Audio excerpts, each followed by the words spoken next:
In our second video, I promised we were going to try and work out how do we drink more of this and less of this.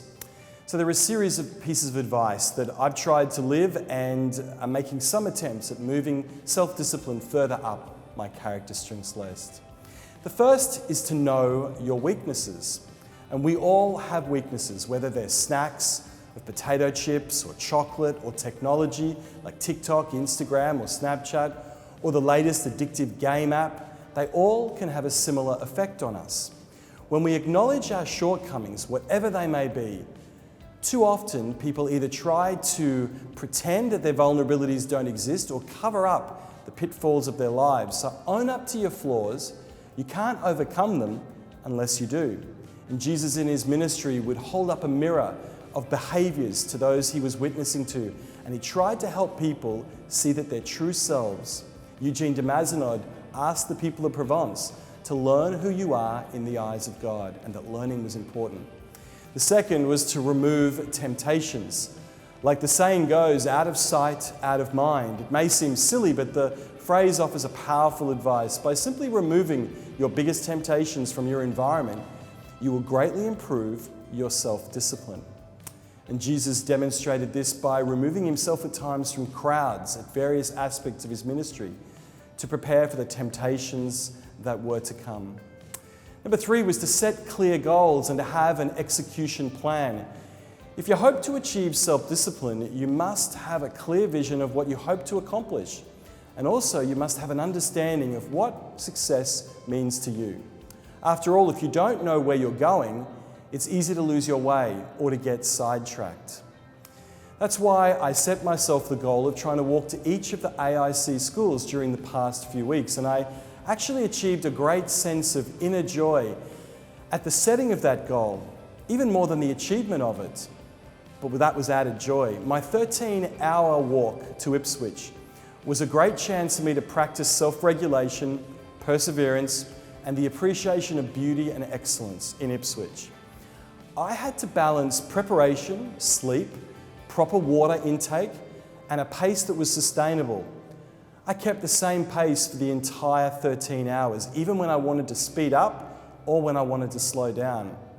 I really did love the walk to Ipswich, and it really reminded me actually of Hemant, the working families that live there. Ipswich for me is the Hemant of the West. A clear plan outlines each step that we must take in order to reach our goals. So we figure out what we want to do. We consider the mantra to keep ourselves going. Successful people will use a technique to stay on track and to establish a clear finish line. Jesus provided the goal of eternal life to help the disciples stay focused.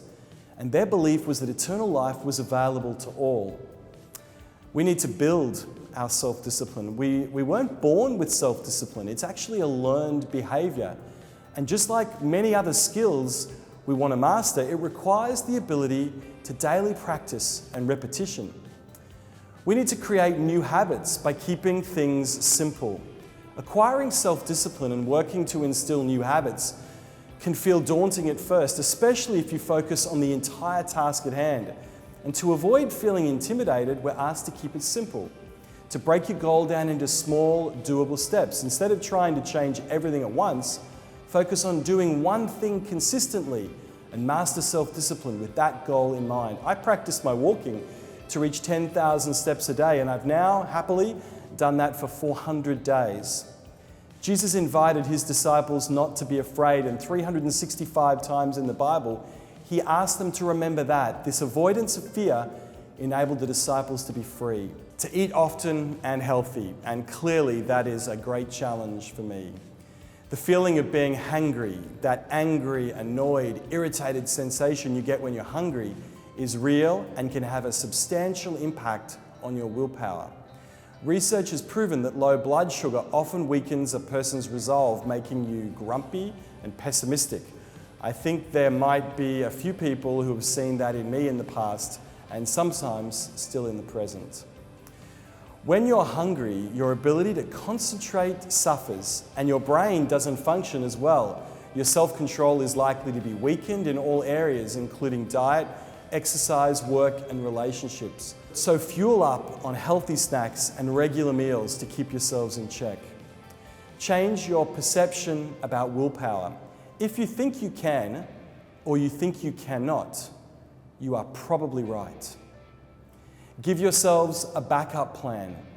This is when you give yourself a plan to deal with a potentially difficult situation you know you will likely face. Reward yourself. Give yourself something to be excited about by planning a reward when you accomplish your goals. Having something to look forward to gives you the motivation to succeed. Number 10, forgive yourself and move forward.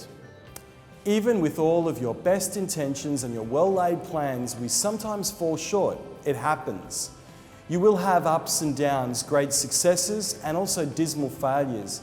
And the key is to keep moving forward. If you stumble, acknowledge what caused it and try and move on. Don't let yourself get wrapped up in guilt or anger or frustration, because these emotions will only drag you further down and impede future progress.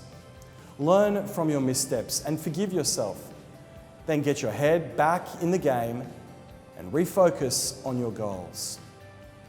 These are the strengths worth focusing on. These are the strengths that keep us alive. Kia kaha. Be strong, be self-disciplined.